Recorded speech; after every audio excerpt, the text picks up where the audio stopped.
Well, really and truly, I think technology chose me. From I was a little girl, anything that wasn't working in the house, my father would yell and say, "Simone, come fix it, the remote not working." And I guess I never gave up. I was just determined to get it working. So no matter how long it took, it was until the very end.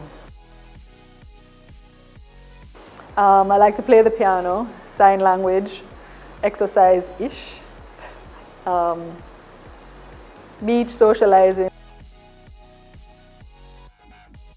Well, I can't say I have a favorite app. Each app has its own purpose, but in terms of functionality, I would probably choose the American Airlines app. I use Airbnb app a lot. I think overall, Facebook is still my favorite, but I do Snap here and there. Well, funnily enough, I was pretty lazy through most of high school. And it wasn't until my final year that I realized that I needed to buckle down and get things together. And I did surprisingly okay after all of those years of wasting time.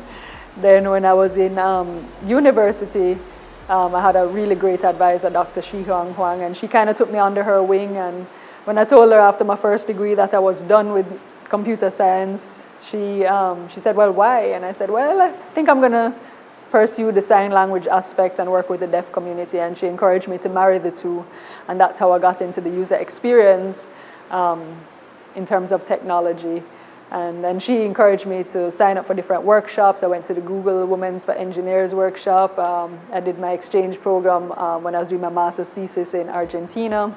And that was very helpful in terms of aligning business practices and working with really some of the best collaborators in the industry.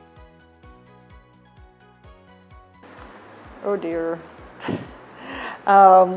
I was going to visit a friend and I was in my mom's car driving, and when I got out of the car, I had on a sarong, and when I got out, I looked on the seat and the sarong was left behind. So I don't know how many people passed, but I dove back in the seat and quickly tied the sarong. Well, I believe that every company deserves to have a digital presence, whether that's a Facebook page or a website. I think that businesses in Barbados don't really get the importance of having a digital presence and the benefits of that. Really and truly, you allow customers to the business even when you're not physically there. So they can log on and buy your product or schedule an appointment. I mean, if you're a Canadian and you're in Canada and you're looking to start an IBC in Barbados, chances are you're not going to wait till you come here to do that transaction or find out who's reputable. You're going to do your research online first. So I feel that we really have a need for businesses to explore their online presence, and it will help them to operate their businesses way more efficiently. I can't live without being connected. So Wi-Fi is very important, technology is very important to me. I say popcorn is my go-to food, so anytime it's a comfort for me, so I always go for that. And rum, because you have to have a little enjoyment in life. What is your number one pet peeve? I would have to say that when businesses tell me that they don't really need a web presence, or they just rely simply on word of mouth. I'm like, the internet is word of mouth to the exponential though.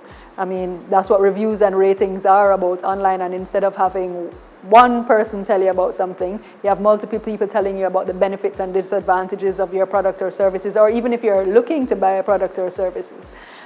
Through Facebook, many people ask on a daily basis, does anybody know anybody who is a plumber, or can you recommend somebody for some other service?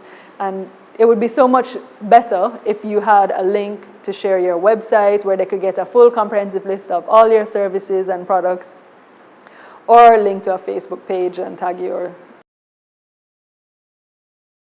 Don't worry, be happy. Thank you, Simone. Ciao.